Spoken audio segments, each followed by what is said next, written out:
This is my new favorite snack. This is an outfit I'd wear into public if we could go there. And this is Jess Paul. So adulting! It was kind of hard to pick an adulting topic being just trapped in my house. We could have unclogged my sink once and for all, but I only just ordered my very own, very adult responsibility like drained snake, and Amazon is understandably backed up right now. Or catch up on Supernatural. I left off on season maybe 9, like 5 years ago, and those brothers are still lying to each other. Nobody tells Sammy anything. So I landed on something I've been doing to save money during the pandemic because I need snacks. Essential resource. And I know you might be thinking, Jess, cheese puffs are like 99 cents at the grocery store, not only at the dollar store. What are you doing? True, but they are made of garbage, and I, as a responsible grown human being, get physically upset when I know that I'm putting modified corn products into my body. And then there are these, which the packaging tells me are good for me. Man, I ate like half of these since I started standing here. And now for my favorite part, reading the ingredients. It's cheese and egg whites. I really like these, but since they're $4 a bag and I eat one of them a night, I thought that I'd waste my time instead of my money. Looks like I'm gonna waste your time too. My recipe has 3 ingredients: egg white, cheddar powder,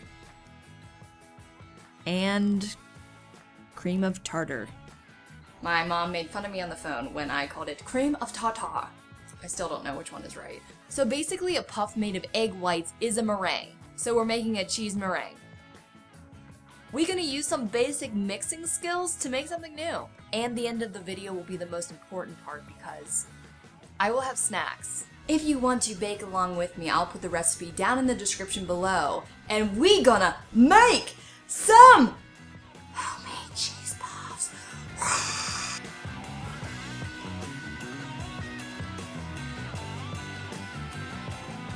To make a basic meringue, you must separate the egg whites from the yolks. You'd be inclined to do it within the shell as you're pouring the egg out, but I like to live dangerously and take it out with a spoon afterwards. Don't break the yolk or we'll not let you whip it up into a meringue, because that's how it works. When I first trial and errored this recipe, I didn't have any cream of tartar, and I honestly didn't know what it was or what it was for.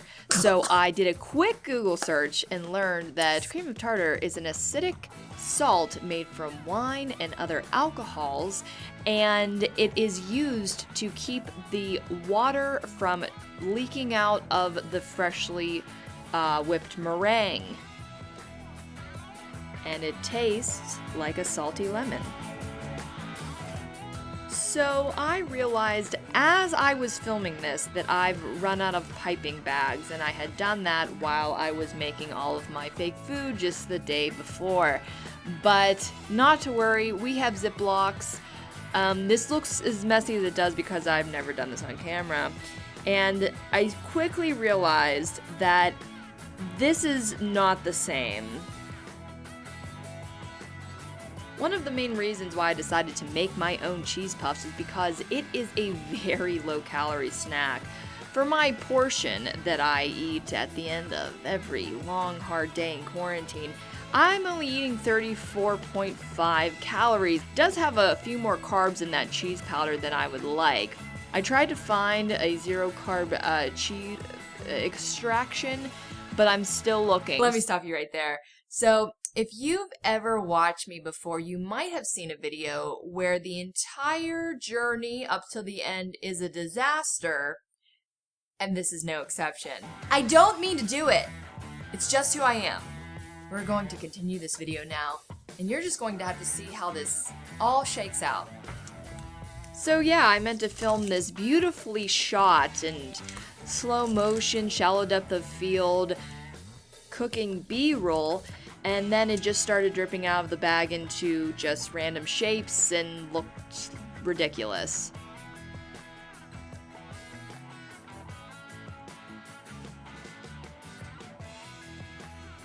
And now they're just amorphous blobs that I'm keeping in the video.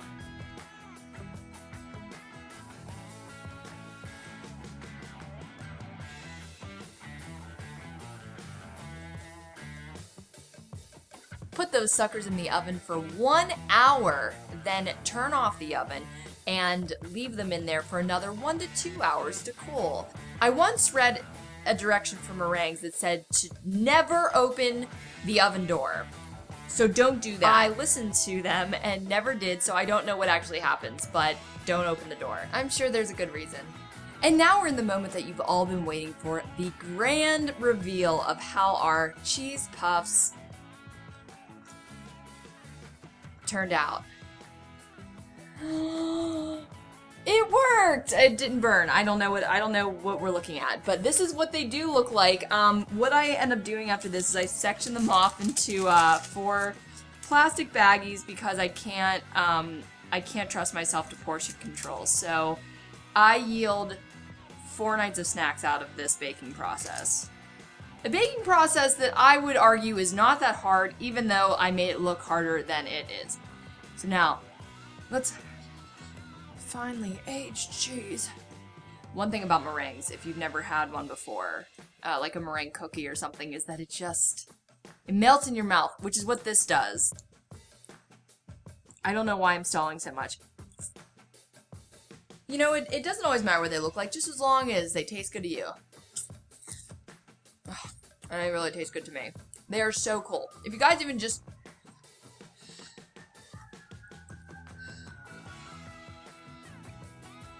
I know someone's in trouble, but you're ruining my video right now.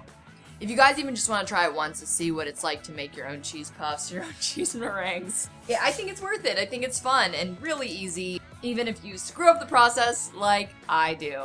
All the time. Every time. Every single time. I'm gonna go pack these up before I eat them all right now on camera. Now let's see if I saved any money! So I actually did the math. I did math for you guys, and it turns out that my way of baking cheese snacks cost me $1 per package. I know that sounds like I made up that number, but I actually did math on the ingredients that I used, and yeah. So $1 of ingredients per bag, and my priceless time. Now that we've had our snacks, it's time to spin that wheel! that note was a little off there at the end, but what a nice entrance. Hey guys, I hope you had a good time. Tell me what is the best thing that you ate during quarantine? That's a good question. I like that question. Mashup? Mashup. Mashup. That means that I'm combining 2 different things, so I guess it's going to be a surprise to you guys next week. I think that's it. I think I can watch Supernatural now. Hope you guys are doing well. Can't wait to see you at my next live show, and this is my outro.